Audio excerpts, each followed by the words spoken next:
Yang keempat, teman-teman, yuk kita bersedia untuk setia bersekutu di dalam Tuhan Yesus Kristus untuk kita semua bisa mengatasi ragu-ragu atau keraguan, bahkan ketidakpercayaan itu.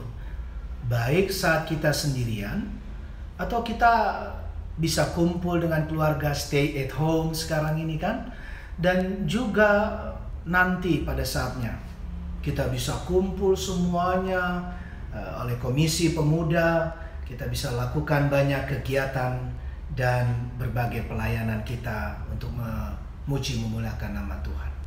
Nah, mengabaikan persekutuan ini yang dilakukan Thomas kan sebetulnya, sehingga pada saat penampakan Tuhan Yesus, guru mereka juga, pada saat pertama yang lain melihat, Thomas tidak menyaksikannya.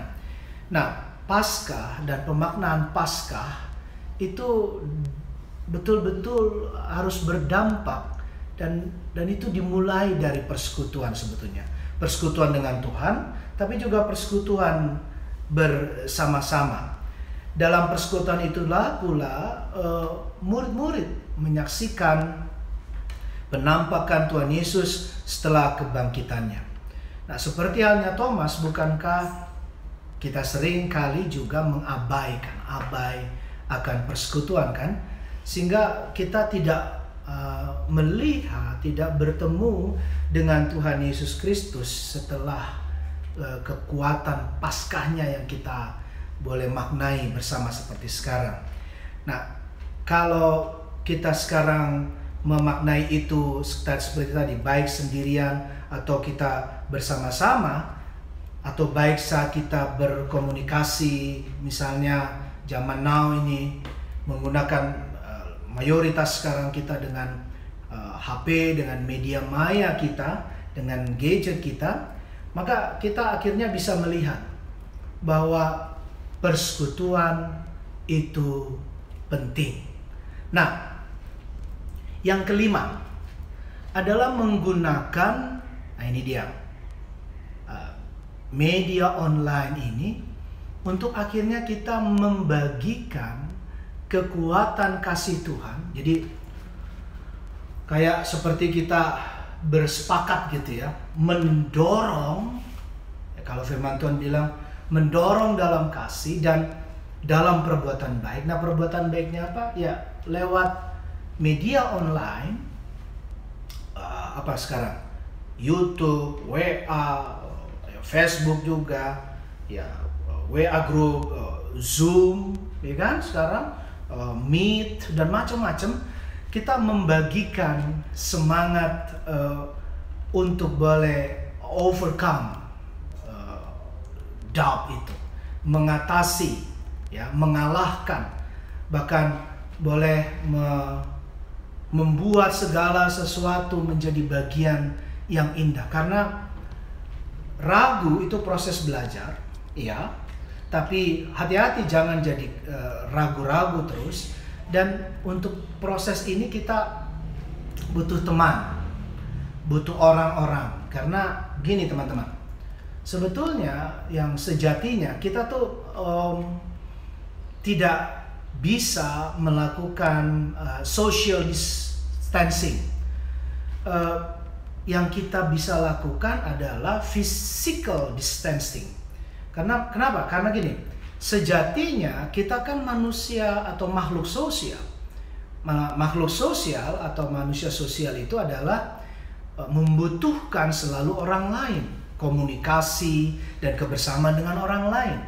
Nah, ini penting soal overcome itu. Jadi overcome itu baru sebuah reflektif yang nyata kalau kita memang menggunakan hal yang salah satu serat yang natural alami dari Tuhan untuk kita butuh orang lain.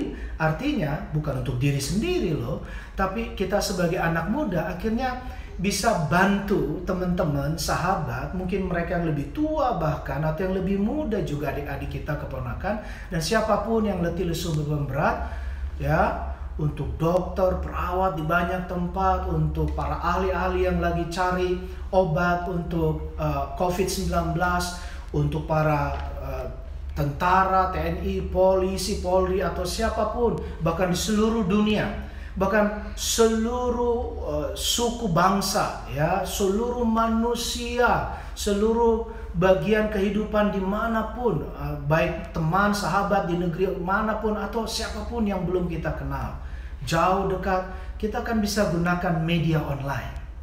Ini maksud saya.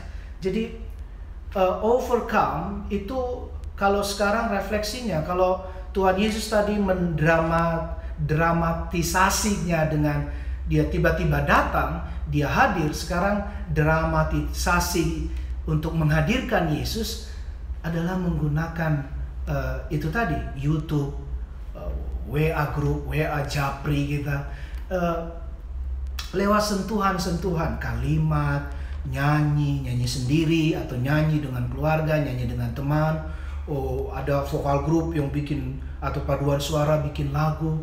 Itu keren abis, itu kan bagus sekali, dan di situ ada saling menyalurkan strum, ya, saling ngecharge secara spiritual, secara pneumatika, untuk sama-sama kita sebagai anak-anak muda membangun kekuatan percaya, pede secara spiritual, yakin bahwa pandemi ini akan selesai dan nanti indah pada waktunya. Kalau boleh saya tambah, bahkan lebih indah, tepat pada waktunya Tuhan akan mengumpulkan, mempertemukan kita kembali.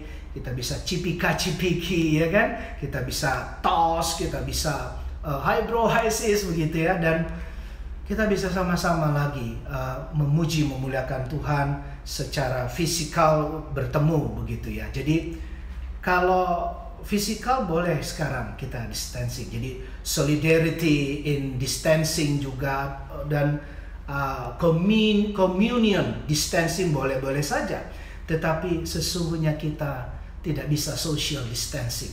Nah, caranya gimana? Iman itu harus bekerja, bergerak lewat sosial, komunikasi sosial, media sosial. Dan saya bersyukur pemuda-pemudi GKI Pamulang menggunakan IG ini misalnya. Nah, kalau bagian ini sudah, maka 5 hal ini teman-teman akan menjadi refleksi kuat untuk bagian kita boleh merayakan Paskah kita. Thomas tadi yang saya janjikan di awal, dia secara sejarah, catatan sejarah gereja, dikatakan dia pergi ke Persia, lalu kemudian berakhir di India. Dia membangun begitu banyak gereja-gereja. Dia banyak menyelamatkan jiwa-jiwa dan datang kepada Kristus. Singkatnya teman-teman, bahwa Thomas yang tadinya ragu-ragu, Thomas yang mungkin sudah hampir masuk pada ketidakpercayaan, sehingga Yesus bilang, berbahagialah mereka yang tidak melihat namun percaya, kemudian menjadi pelayan Kristus, ya, rasul Tuhan yang luar biasa, dan pembawa kabar baik tanpa ragu-ragu. Bahkan dia mati katanya, terakhir dia dimasukkan dalam lubang dan dia ditombak begitu. Dan itu menjadi kesaksian luar biasa. Dan saya rindu zaman now ini, teman-teman muda, Anda semua, kita semua bisa menjadi Thomas zaman now. Selamat overcome down. Selamat merayakan Paskah. Tuhan Yesus memberkati.